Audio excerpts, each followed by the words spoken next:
Join Gator great Shane Matthews every weekday as he brings you all you need to know about your Florida Gators, including news, analysis, and opinions with some of the biggest names in sports. Find us on Spotify, Apple Podcasts, Google Podcasts, or wherever you listen to your favorite podcasts. Or watch us live at 8 a.m. on Facebook, YouTube, and Twitter.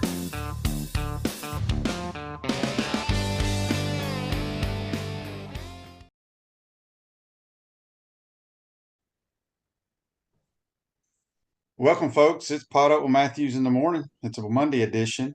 I want to thank Mick Hubert, former voice of the Gators, for our introduction today. This is the Crime Prevention Security System Studios you're looking at. And we got a good show lined up today. We'll have Scott Carter from FloridaGators.com, and we'll have JC recapping big weekend in college football and the National Football League. JC, good morning. You're on the Titan Tomorrow hotline. You've ditched your Jaguars hat and you have your Dolphins hat on. Well, yeah, I mean, why not, right? I mean, we're talking about a team that scored 70 points yesterday. But what's amazing is they had like 70 with an entire quarter to go. I know. And this is against an NFL team that's assembled and paid for. 70 points for the first time since 1966. The Miami Dolphins scored on 8 of 9 possessions. Think about that. 8 of 9 possessions the Dolphins score. And honestly, QB, tell me if I'm wrong here. They got the fastest wide receiver. The guy on the other side. I was going to say the guy on the other side is probably the second fastest wide receiver. He didn't play though. And they got the fastest running back. The guy behind him is probably the second fastest running back who scored a bunch of touchdowns out of Texas. The backup running back's the fastest running back in the league.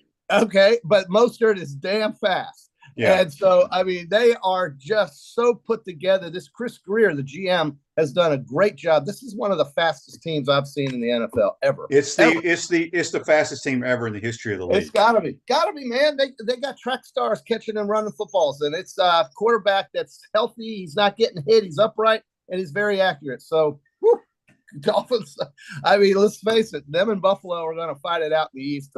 Jets have nothing because Aaron Rodgers' injury and the Patriots. So, no, it's definitely Miami and Buffalo's division. Both teams are playoff teams, and we'll see who wins the division. Yeah, I'm disappointed in Mike McDaniel. Are you? Yeah, if you got a chance to freaking break a record, you do it. You've already this crap about we don't want to embarrass it. Hell, you scored 70. They've already been embarrassed, man. They embarrass themselves. Denver embarrasses themselves. They don't show up to play football. Sean Payton has no idea what he's doing with Russell Wilson. And defensively, I mean, I don't know what the hell that you call that. That's just running around watching players go by, and it's just brutal. So that's the thing that I took from yesterday's NFL. There's probably a couple other things I'm forgetting, but how about on Saturday, dude? The Notre Dame Fighting Irish. We'll get to the Gators in a minute. I know Scott's going to talk about the Charlotte game. And by the way, that Pearsall catch is one of the best I've ever seen in my life. But, dude, the Notre Dame Fighting Irish, on the last 2 plays of the game, have 10 guys on the field. 10 on defense trying to stop Ohio State, who we all know is going to run the ball in the end zone. They had 10 guys. Now, I don't know about Marcus Freeman yet because I think the jury's still out. But when you have 10 guys on the field for the last 2 plays of the game, you are not in the moment and you're not ready for the moment. And that's Notre Dame football. And it's too bad because they had Ohio State. They had them and they didn't even play well.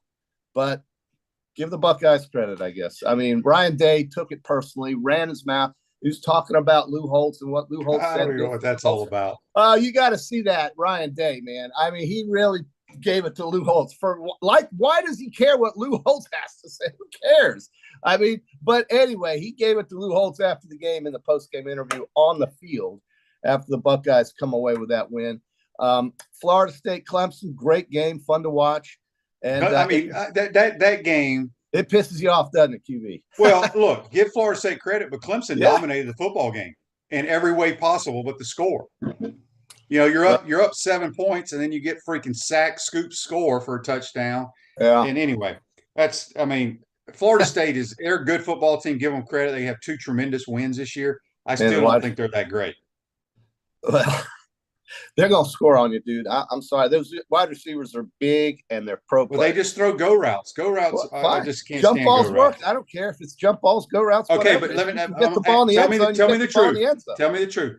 Was Florida State the better team? Dude, they won the game by a touchdown. I'm really asking, were they the better team? Whatever. No, guess what? Clemson has 2 losses. So yeah, I guess they are the better team. And remember, they're coming off another road game the week before playing at Clemson. There's a lot of advantages Clemson has, and they couldn't get it done. They're at Clemson. They got 2 losses. They're not going to win the ACC, and we're not going to see them in the that's not true. They're not going to win. They just take the top 2 teams will go play. Well, I don't think Clemson's going to get out of their whatever division it is. They don't have divisions anymore. They're out of that? I'm pretty sure. Yeah, really, pretty sure. Okay. Well, whether they are or not, they've got 2 losses, and Duke is. Well, that's true. That's true. Look, Duke's not going to lose 3 games. Duke is not. North Carolina is not going to lose 3 games, and Florida State in that conference will not lose 3 games. And I don't think Miami's going to lose 3 games, and that's what would be required for your beloved Clemson Tigers to go anywhere. And they're not. My eyes told me that Clemson was the better team, and it's not true. They just gave the game away. That's simple as that. On the Titan MR text line. This says, calm down, Gator fans. It was probably as hard for the players to get up for a game like this as it is for Shane to get excited to play in a scramble. That's a great analogy. That is a great analogy. Kimmy, what do you think about 5 field goals, man? I mean, what do you think about that? Well, we got our kicker. He knocked them down.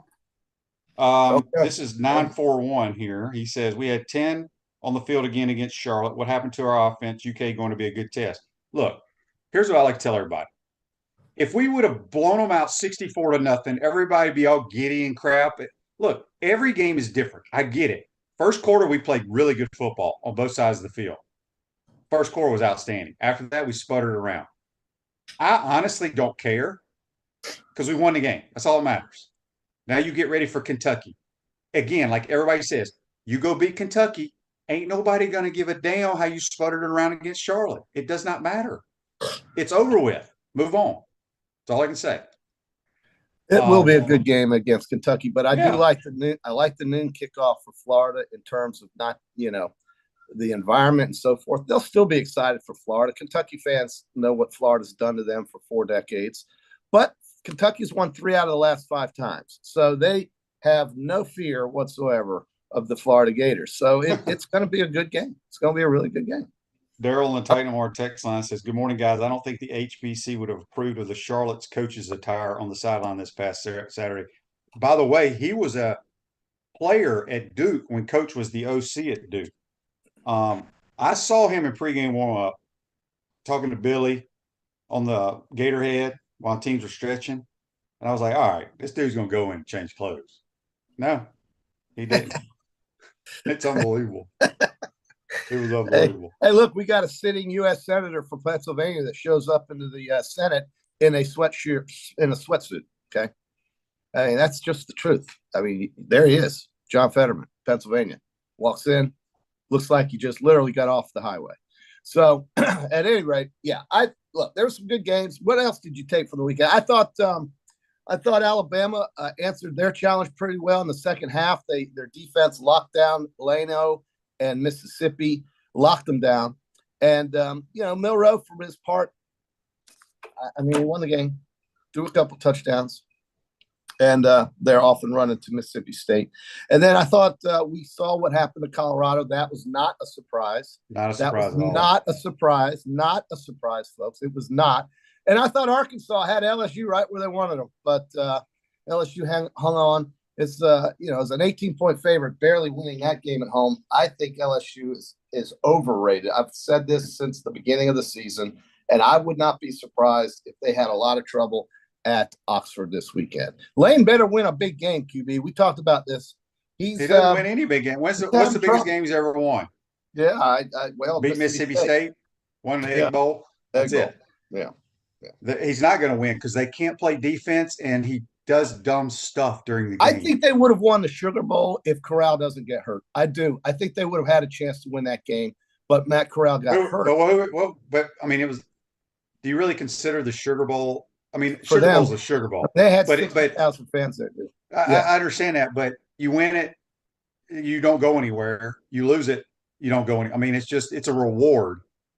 It's not like you're moving on to play in the 14 playoff. No, but it's big for them. Chris on YouTube, brought to you by Quality Plumbing, says Florida starting their gauntlet this Saturday. Honestly, I didn't think we'd be 3-1 at this point in the season. Hopefully, everyone remembers how young this team is. Look, and maybe it's because I played, maybe because of coach, whatever. I don't worry about week to week. I thought the first quarter was really good football. After that, like I said, we stunk. We sputtered around. I think we're a better football team than Kentucky. I've watched them. Now you got to go there and you got to play good ball. Don't do anything dumb, and it's SEC play. If we win 14-10, I'll be happy. I will be very happy. Radware is a family-led owned business that prides itself in excellent customer service while providing quality and affordable promotional products and customized apparel. Speaking with JC on the Titan Hotline, we'll have Scott Carter from FloridaGators.com. Scotty on YouTube, brought to you by Quality Plumbing, says, Shane and JC, do you think our Gators took Charlotte for granted or looked past them? No. Or do you think that was you got to remember we had 3 starting offensive linemen out in that game. Like I said, the first quarter I thought was very good football. After that, you just kind of messed around. Or what do you think was the reason why we struggled against Charlotte? It's over with. Forget about it, people. Scotty wants to know what does JC stand for in your name? My first name is John, and my last name is Cornell, like the Ivy League school. But everybody's always called me that. A couple other things they've called me too. Gators are a 3-point underdog in this game. So if you like dogs, you take the. So basically, it's like Vegas thinks it's a pick 'em because you get 3 points for playing at home. Yeah, and Kentucky, Ray Davis. He looked good. He looked good, but of course they played Vanderbilt. So you're supposed to blow out Vanderbilt, but they had a different look, dude. They had these silver helmets on, all white jerseys. Yeah, I don't know what they're doing, but that's what they did this past weekend. They looked good. They acted the part. They blew out Vandy. They didn't look ahead to Florida. As far as Florida goes, 5 field goals, dude. We all know that that's not how you're gonna win games. But at the same time, you're coming off the Tennessee win. Okay, it's the biggest win in Billy's career as a Florida football coach. I think it was expected that there might have been, and I don't know if you agree with this or not, but there may have been a little bit of a letdown. There may have been. I mean, they're just, let's face it, the Charlotte. Well, it's human nature. I mean, and I will say this too, because as a /fan, radio broadcaster, whatever my title is, I'm exhausted having 3 night games in a row. It's so tough. I've had so many people say, "My God, I'm tired." I bet most of the Gator fans are glad we're going on the road. Yes. Oh, heck yeah, man. Heck yeah. And I think for guys like you and some of the writers, Edward, Thompson, noon games are great. You guys get in there, you get out of there, you can watch the games at night, you can get your deadlines met, you get on the plane, you're home before dinner, maybe.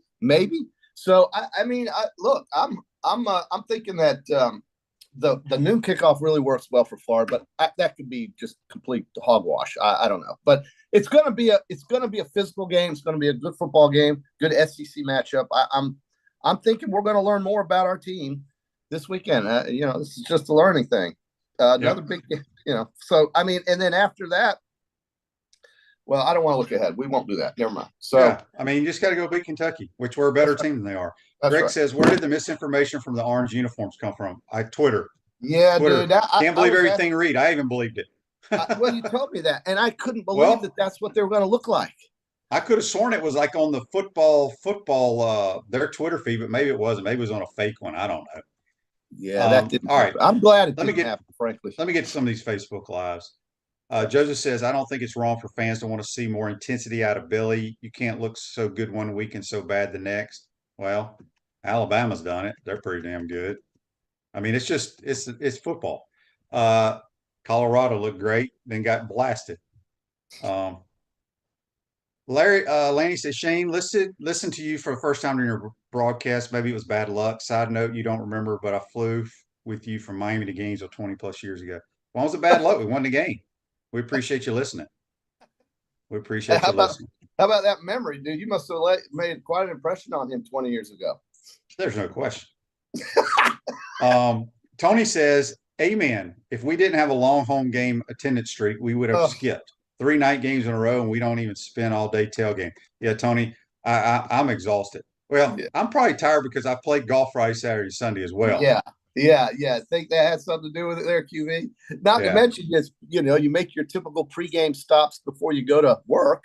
And Yeah. I mean, it's a great experience. We only get to do it a couple months during the year. Soak it up, folks. We've been talking about it. Remember in July when nothing was going on, how bored you were, and we were dodging hurricanes and all that. I mean, so just get excited about those three games. But here's the thing: they won them all, and they get another home game in 2 weeks with Vanderbilt, the team I hate, that comes into the SEC and masquerades as an opponent. So you got that game coming, but not to get ahead of ourselves, man. We got to really drill down on Kentucky. I know you're going to do that all week long with Buddy and Edgar. I called him Edward. I meant Edgar and Buddy.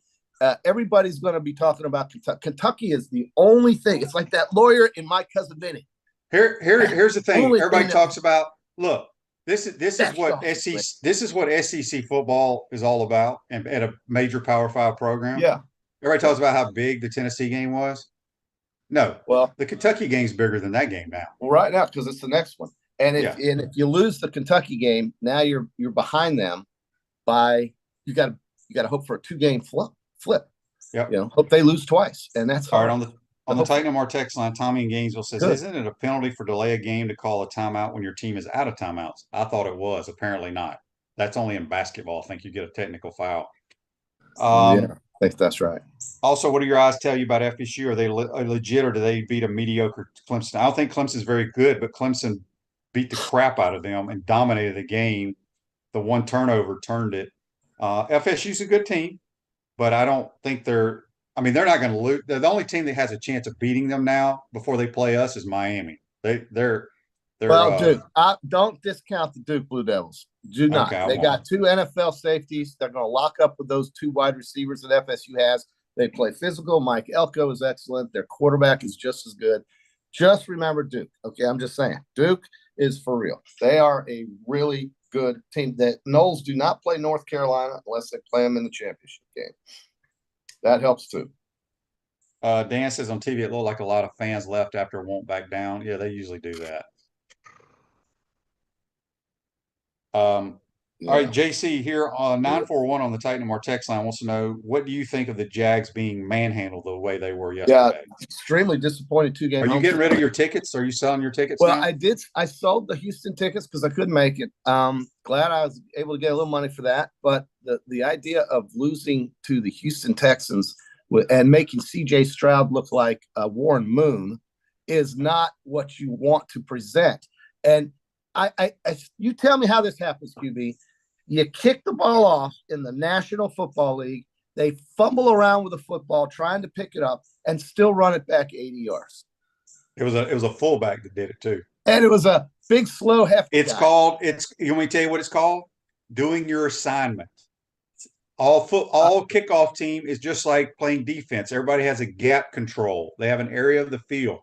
Jaguars didn't do it very well. Unbelievable those last 2 weeks.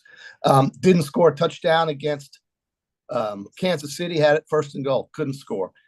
D'Amico Ryan and the Houston Texas staff should get a lot of credit. They locked down the Jags, and they looked a lot better. And I don't know, man. That is so disappointing. So to answer the viewer's question here, that was the biggest disappointment of the weekend. However, on the Peachland Dental Picks contest, JC goes 10-3.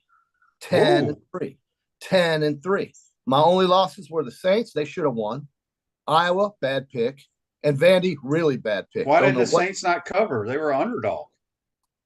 They were, they did. 11-2. 11-2. 11-2.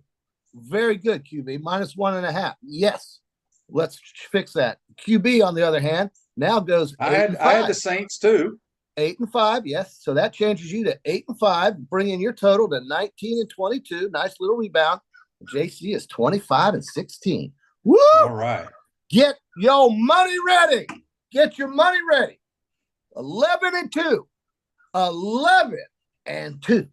Like Mr. Trotter on My Cousin Vinny.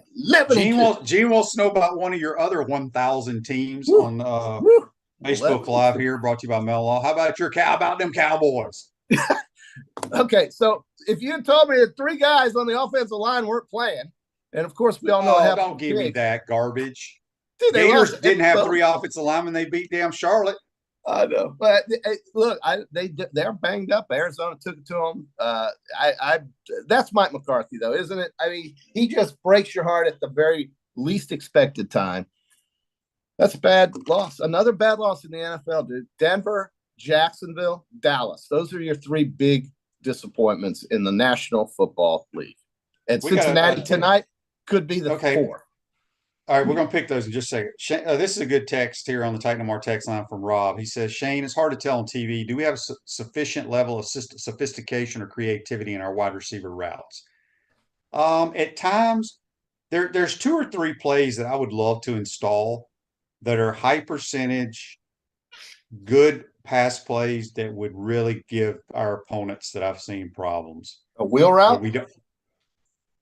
It's got a lot of stuff in it. It's got multiple plays depending on the coverage they give you for the quarterback to choose to where to go. But they're good plays. They're plays that I ran under Spurrier. I ran in the National Football League. I ran them when I coached middle school. I've ran them when I coached high school. I ran them when I coached XFL. High percentage, big time plays that have built-in shots. If I could draw up those 3 or 4 and give them to them and say, please call these, I would feel so much better. Well, who's stopping you? JC, I'm not a coach for the Gators. Well, you do go to practice, and they all know who you are. I go to practice about once every 2 weeks. Okay.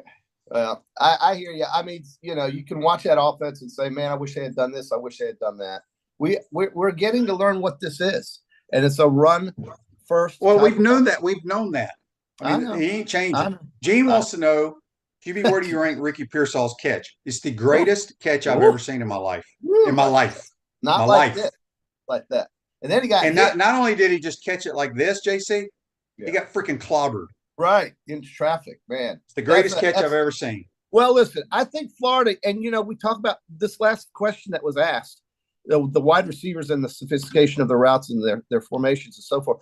You got Wilson and Pearsall, who to me are the 2 best players outside. Well, Wilson's hurt, JC. And he Wilson's didn't play. Hurt. Well, I know this, but I'm saying when he's playing, then you've got real weapons out there that you have to use. And I think Wilson is the kind of guy that, look, he'll be back for that Georgia game. I don't care what anyone says. That guy's going to play in the Georgia game. So we'll see. Maybe he'll get to play before the Georgia game, but they have a week off. So whether he plays this, in the Vanderbilt game in 2 weeks or misses that remains to be seen. I got a text here. Shane, when do you decide whether or not you're coaching again in the XFL? Well, they got to decide what they're doing with the league. They're trying to merge with the USFL. So we'll see. I just kind of hang loose until somebody calls. See what happens. I'd love to see Wilson back by the South Carolina game, dude. They don't need him for Vandy, but South Carolina, I think they would really like to have him. So let's hope. Yeah, we got a couple. Ask Edgar Thompson will tell you. He'll tell you. Maybe in a week or 2. He'll tell you. Chris says Merch has thrown suicidal bombs to Pearsall all year. What is that? I mean, I don't know what he's talking about. Well, what is a suicidal bomb? Is that a play or something? What is it? No, he's. I assume that means that he's leading him into traffic. But no, the throw the other night was an unbelievable throw into traffic. I mean, maybe you shouldn't have thrown it, but I think Graham Mertz has been beyond outstanding this year. The dude went 20 of 23 for like 259. Yeah. Dan will know, will Guaquin be back for Kentucky? I would assume yes. I don't have any information on that, Dan. I'm hoping. But I would think there was really no reason for him to play against Charlotte if his ankle was still bothering him. So he was on the sideline in a boot. So hopefully he will be back. Andy Jean is a smooth runner. We need to get him more in the game as well. Looked really good on his crossing route. Nor wants to know, JC, before we get you out of here, do you remember Ivy Joe Hunter from Buchholz? Oh, yeah. Played for Kentucky, played for the Colts, but his brother – Sylvester was faster than he was, but Sylvester never was that well. Sylvester played for the Buchholz team too, I think. but he was faster than Ivy Joe. Ivy Joe, though, was a pro, and Ivy Joe went to Kentucky, and Ivy Joe played for the Colts and made money. And yes, I do quite well. Thank you for that question. Go Bobcats, black and gold. Go Bobcats. Joseph said Graham Mertz is the problem. He's not calling plays. I don't have a problem with a lot of the play calling. There's just times when I got some easy stuff that could really take advantage of. Yeah, I mean, Of what can they're you write a doing. letter, put a stamp on it or something? I don't care. Just Should I draw up some plays and then secretly and like just- slide them under somebody's door? Just walk up there. They'll let you in the building. But here's slide the it up. thing. Here's the thing. I know they have those plays because, like I've told people, Bill Belichick, Steve Spurrier, Lane Kiffin, none of these dudes have plays that are secret. It's just you got to call them. So Yeah, it does come down to when and where. Yeah, I get that. QB, before you boot me, you want to get these. I mean, God, look, I went 11-2. I think they're really waiting on tonight's winners. I think people are they're on the edge of their seat. Yes, Waiting for JC's picks. I want to know what games I missed because we picked about the same games. you missed the Clemson game. You missed the LSU game. You missed the Vandy game, which I also missed. And you had the Jaguars. I had Houston. Oh, and we both damn, Clemson blew it. Clemson blew that day. And we both had Iowa. Let me go back to Iowa. Okay. Iowa. Let me tell you something. Do you know how many yards of offense they had in a full 60-minute football game the other night? Tell me, QB. Do you know? Do you know the answer to this? I think I can guess, but give me your guess. For 60 minutes. 60 minutes, how many yards did they gain against the Nittany Lions? 150. They gained 76 yards. And you know what? That dude's son is the OC, and they won't fire him because of nepotism. It's unbelievable. They just going to sacrifice Iowa football because this dude will not kick his kid off the OC staff. He's the offense coordinator, and they're terrible, and everybody knows this. But I mean, just think about that. You played 60 minutes, and granted, Penn State, it was a whiteout, all that nonsense. Whatever. You lose 31-0. You gain 76 yards on a football field in a whole game, and you need 10 to get a first down. And for some teams, it's so hard, and for other teams, it's like breathing air, dude. It just blows my mind how the ineptitude of some of these teams never seems to change, and they don't make any changes about it. But yes, we missed that game, and then I thought my only two losses were Iowa and Vandy. That's it. Went 3-0 in the NFL, thanks to you telling me about the Saints, and then lost Vandy and Iowa. That'll never happen. Maybe we need to check your bookkeeping since I had to let you know about that game. Well, I mean, I've got it all down here. And we talked about it, so check the tape. All right, so I got to give you these stats from this damn Iowa. Took Oregon too. Go ahead. I got to give you these stats. Penn State had. Let's just listen to this. This is just fascinating because Iowa was ranked, were they not? Yeah. Okay. Penn State had 28 first downs to Iowa's 4. 215 rushing yards to 20.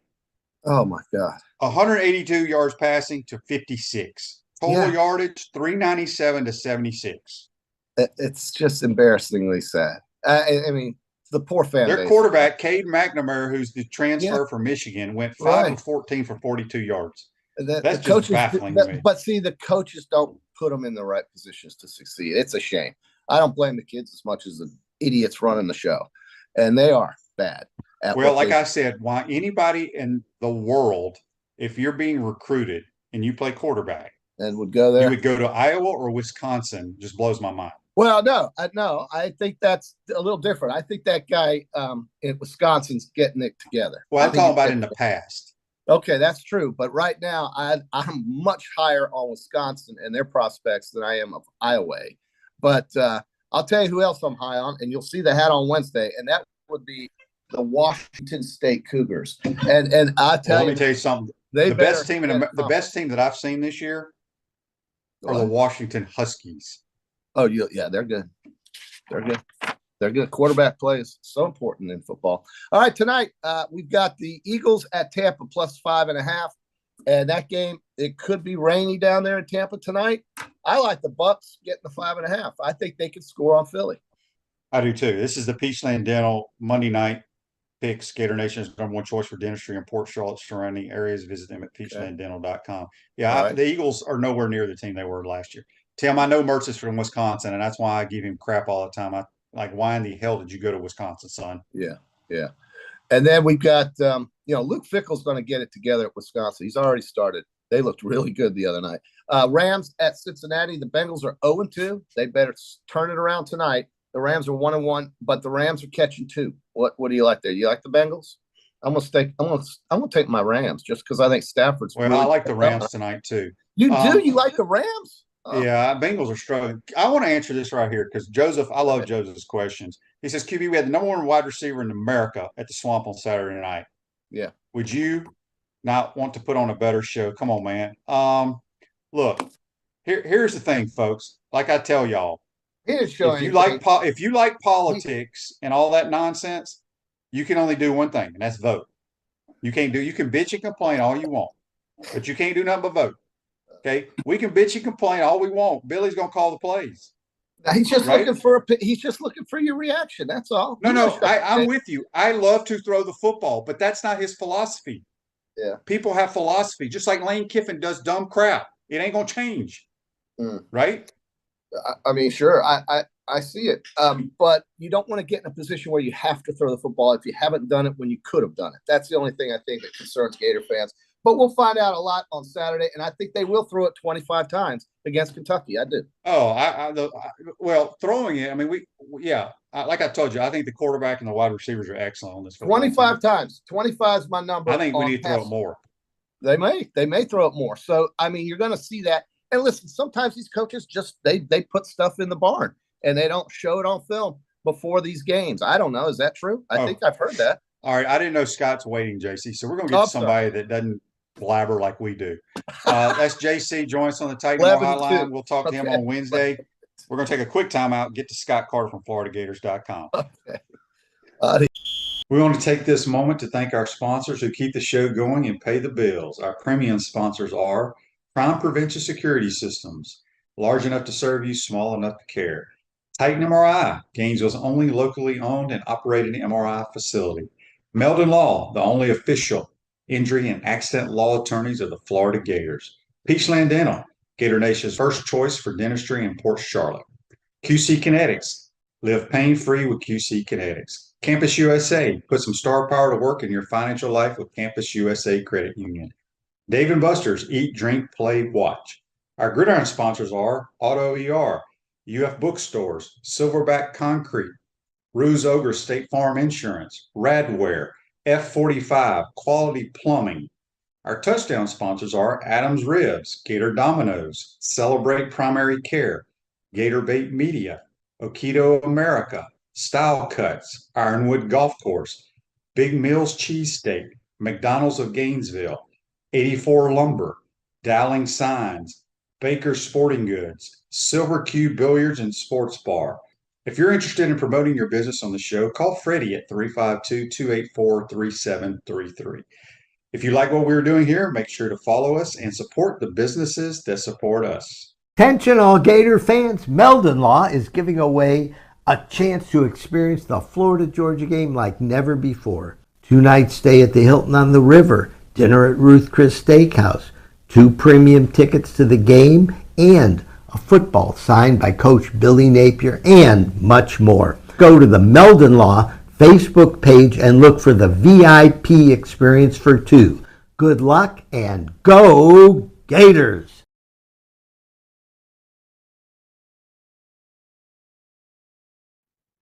Welcome back to the Crime Prevention Security System Studios, large enough to serve you, small enough to care. Silverback Concrete is a family-led team of heavy concrete specialists that build commercial structures with unrivaled quality. Silverback Concrete, you stand on it, we stand by it. And go to the Titan MR Hotline. We're joined by senior writer for FloridaGators.com, who likes to dress in the press box like Biff Poggi. Good morning, Scott. How you doing, my man? Hey, Shane. Biff, I'm a fan of Biff, man. He's got it all figured out. He just doesn't care. He does his thing. I'm a fan of Biff Poggi, man. It's the damnest thing I've ever seen. I could not believe it. All right, Scott. Obviously, there's a million texts, Facebook Lives, YouTube comments, people very upset at the Gators. I get it. But it's over with and done. You won the game. There's nothing you can do about it. You go beat Kentucky. Ain't nobody going to remember how we sputtered around the last 3 quarters against the 49ers. Yeah, I mean that's the mission. You got to come back and put something together, and you go up to Kentucky and win. I think the mood will be a lot different, similar to the way it was last week after Tennessee. I get it. It was not the crispest of performances. I was expecting a little bit more myself. They figured out Trey Smack is a pretty good kicker, so they answered a question there. Yes. And there was nothing alarming to me about the performance other than the red zone efficiency. You've got to be better in the red zone, and they started up with that first drive and drive 95 yards, and I'm thinking, wow, they're going to do what I expect here. And then it just never clicked inside the 20 from then on. And to me, I always look at how teams respond. I mean, good teams come back off of these kind of performances, and they usually, have some answers. We'll see if that's what Florida does at Kentucky. But, looking back, I think there were some signs there last week. I was kind of curious to hear, Napier and a couple of the players say that practice wasn't as sharp as they'd like. And, that's a young team to me. They're still trying to figure how to keep that intensity up. But that's what great teams do. So we'll find out if they can kind of dip back into that well before this Saturday. Scott, we had somebody ask earlier, I don't know if it was YouTube or Facebook question about Kingsley Aguaquin. Obviously, we need him back. Don't you think they just kind of held? I mean, I'm guessing because I don't have any information, but there was really no reason for him to play if he's still banged up. Maybe give it a week of rest. Do you think he plays against the Wildcats? Yeah, I expect him to be available from what I know early. Right now it's Monday. I think it was a precautionary move. I mean, those high ankle sprains, man, you know how they are. They linger forever. And I think, he came in Tennessee and provided some, just a veteran presence up there. And I think Jake Slaughter's done a really good job. I mean, you can point at, Kingsley Aguaquin, it's nice to have him around, but I don't think anything at center has concerned me with Jake Slaughter. We got a couple of texts here on the Titan Lamar text line. One's from Greg here in Fort Myers. He says, Scott, can we get an update on Kamari Wilson? Well, I mean, I kind of know what everybody else knows at this point. I mean, it was a weird circumstance on Saturday. Billy talked about it after the game. Hey, I'm sure he will be asked more about this today at his press conference, but he said, he didn't make the 80-man roster to the hotel. And then I guess those guys are supposed to, find their own way to the locker room and the field. And I guess Kamari showed up late or something and was kind of taken off when he did get there. So, it's one of these classic cases of there's probably more to the story than we know right now. I think the bigger picture is, there's been a lot of rumblings about Kamari this season. He's lost his spot in the starting lineup or even in the depth chart. He wasn't on the depth chart last week. I think, you look at the Florida safety group, and without question, Jordan Castell and Miguel Mitchell, to me, they're an upgrade from what they had last year when Wilson was able to crack the lineup some later in the year as a true freshman. And you just wonder how guys will respond to their first real taste of adversity. And I think Kamari Wilson is in that place in his life right now in his career. And we're going to figure out, is he going to hang in there and keep battling to get back on the field, or see a guy who's going to, check out and go somewhere else? So I don't have the answer to that question. I figure, Billy may address more of the situation on Saturday today. But it'll be an interesting watch to see what Kamari does long term.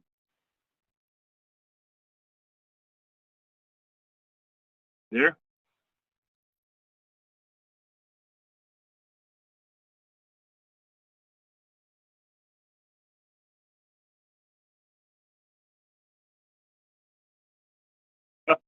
Okay. Well, Dave must be having those Cox troubles again, guys, with the cable. But we were just talking about Kamari Wilson and that situation. But it was an unusual situation on Saturday. And, like I said, Coach Napier, he's got a press conference at 11:45. So he'll review a lot of the topics and conversations since that game. I'm sure he'll address that and probably, more of the red zone stuff. And, but when I look at that game, to me, it was like Shane kind of led into. It was I'm back, Scott. Okay, yeah. Hey, Shane, welcome back, man. I was just kind of, running your show here. Well, the more you can do, Scott, that's what they say in the NFL. The more you can do, and we appreciate it. I'm kicking Cox to the curb this afternoon. Today is the last time we have Cox Communication Internet, thank God. So we will be done. I wanted to bring up, Scott, you may have touched on it while I was offline. Defensively, everybody's talking about, I think the Gators are ranked number 1 in the SEC in total defense. Austin Armstrong's just brought an edge to this team. But the team is just, his scheme and everything, kudos. We got better players on that side of the ball. We have pretty much one starter that maybe two, Princely and Jason Marshall Jr., but you got an entire Kimber's done a really good job over there along with Devin Moore. I love Jakeem Jackson. But the two big dudes inside, Caleb Banks and Cam Jackson, I think they've made a world of difference. You're spot on, man. I agree with you totally. I think that was the defensive line and the depth up there, and just not only the depth, just the ability to make plays. I think they've been missing that interior for the last couple of seasons. They had some good players there, but not necessarily big playmakers. And I think Cam Jackson really performed well in the Tennessee game. Caleb Banks was all over the field last Saturday, in the win over Charlotte. And I think, even Billy after, this was last week going into the game when the defense started to get spotlighted some by the media because their stats have improved so much. Billy credited Austin Armstrong for everything he's done and just adding some juice to that side of the ball. But also, like you said, they've got better players, man. It always is going to come down to players. And I was interested to hear what Princely said the other day after, asked about Austin. He says the guy trusts his players, and players love that. When a guy trusts you to go out there and do your job and you're not playing kind of just out of fear of messing up, you're going out there because you deserve to be on the field and they think you can get it done. I think players respond to that, and I think that's partly what's going on with Austin Armstrong. But, bottom line, they've got better guys on that side of the ball this year. And, we're talking about linebackers a lot more this year. Shamar James and Scooby Williams have emerged. I think they're really doing a good job at that spot. The defensive backfield, we talked about the safeties earlier. I just think you can go across the board to all three levels of that defense, and you're getting guys who are producing at a higher rate than what they have on defense the last 2 or 3 years. Although the sacks aren't straight up. Well, they're not, but they will. Chris on Facebook Live, brought to you by Mellon Law, says, Scott, what did you think about Billy's snippiness in his presser after the game? What did he do? I didn't hear his presser. Yeah, I was there. I know some people thought he got defensive when he was asked about there was, I guess, an instance where the guy ran off the field on the punt return right at the end. So technically, when they kicked, they only had 10 guys on the field. And we all know this goes back to the Utah game. And I think Billy was a little more surprised at the question because I don't think it was on top of his mind. I think it came off after his opening statement. It was the first question, which usually those kind of questions, you kind of ease into them, but that was the first question off the bat. So, let's face it. I think it's a situation where you don't want to ever have 10 guys on the field. You want to clean that communication up. So I'm sure that will be, it's got to be a priority. The special teams, I think, they've been, let's say, what's the word, inconsistent at best, although it looks like now they do have a kicker, but they've got to clean up some things with the return. And just, you saw what happened in the Notre Dame-Ohio State game the other night. Notre Dame's only with 10 guys on the last play of the game. That's never a good look for a coach or a big-time college football program. And Billy talked about how common those penalties are in the NFL on the return game. That's where he kind of took the question. But I know it did get a little bit of reaction on social media. But I guess I've seen so many coaches really get perturbed. It didn't register high on my list. Yeah, I will say this, having 10 or 9 guys, it's unacceptable. I get it. And is that a coaching error? Yes. But people got to remember, the damn kids know what personnel groupings they're in and what special team units they're on. They got to pay attention to what's going on in the game too. It goes both ways. That's your job. Your job to know if it's punt return, I'm on first punt return, or I'm on second team punt return. And if I'm the backup to Jason Marshall Jr. and he's got a cramp and he's not in, I got to go with the first unit. So there's responsibility on both sides when it comes to these clerical errors, if you want to call them. So we got to get them corrected. We got a text here on the Titan Lamar text line from Joe in Nashville. He wants to know, Scott, your thoughts on Trevor Etienne not getting very many touches. I was somewhat surprised just because, he was so good against Tennessee. And I think in this day and age, they're trying to manage that two-back system. So maybe they just felt, Montreal wasn't used much against Tennessee. It's his turn. I don't know of any kind of injury going on or anything with Trevor. So if there was that, I'm unaware of it. I just, it's an easy, I guess, place to question the performance because Trevor Etienne was so good against Tennessee. And Montreal Johnson's a good back too. I think, to me, Trevor is probably the best playmaker on the team, in my opinion. So when he doesn't touch the ball a lot, it catches people's attention. So it's something that I'm sure he'll probably be addressed more today as well. So maybe we'll find out a little bit more information on the thinking there, if it was just strictly coach's decision, the way the flow of the game was going, or if there was something more to that we don't know. Yeah, we got a Facebook Live here. You probably can comment on this more than I can. Nor says, Biff Poggi evidently went from being a high school coach to college coach, getting about $600 a year salary with $500,000 bonuses. Gave a lot of them to his assistants. Kudos to him.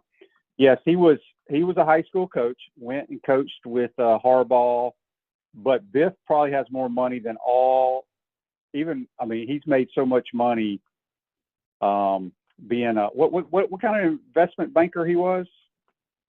He was a venture capitalist. I don't know what the industry made all of his money in, but yeah, he's a multimillionaire before he ever got into coaching. And he really developed his coaching pedigree up at St. Francis Academy in Baltimore, and then I got to know the Harbaughs up there. And he actually coached Mike Mazuka, the offensive lineman. He was his high school coach up in Baltimore. So yeah, it's one of the more interesting backstories in college football. If anybody out there wants to read a really in-depth story, ESPN did one Friday.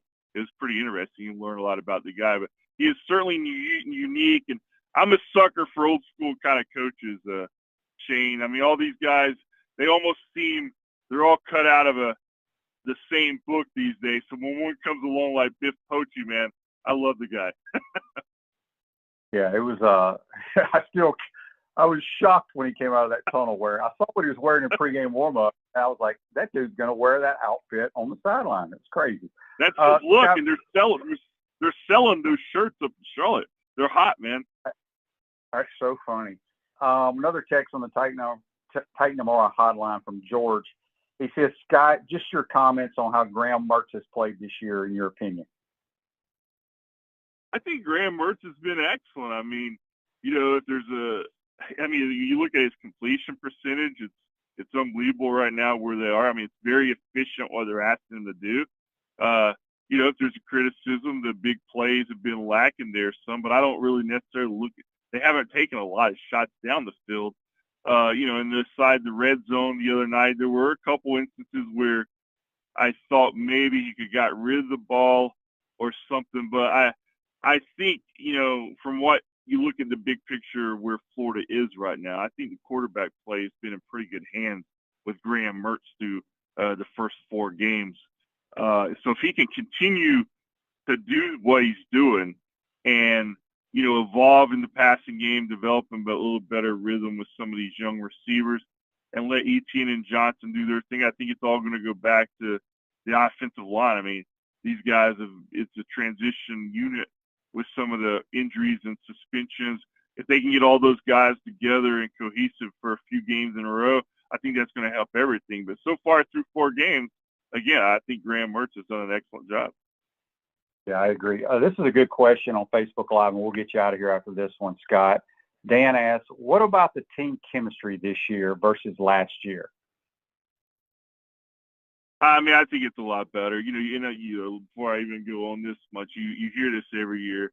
Every team in America is more together, and you hear it preseason. We're closer as a group, and you hear that enough to where it's easy to kind of get desensitized. And I just go show me. That's the way I look at it, and I see it. I mean, I see a group here that is tighter, and I think Billy touched on it last week. He was talking about what they were able to do after that Utah loss, and you probably watched if you didn't, you watched the video in the locker room after the Tennessee win. He touched on it there too.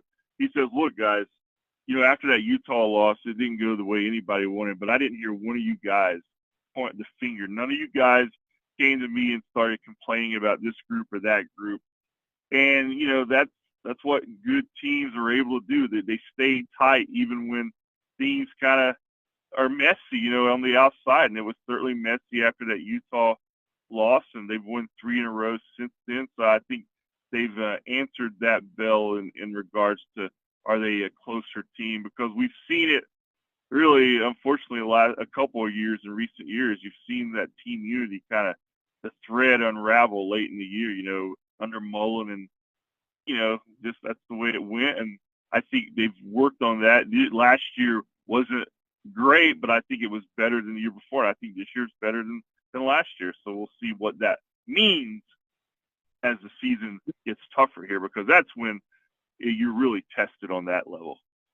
Yeah, and I think a lot of it has to do with some of the leadership. I think we have really good leadership at certain spots on the team, some more mature players.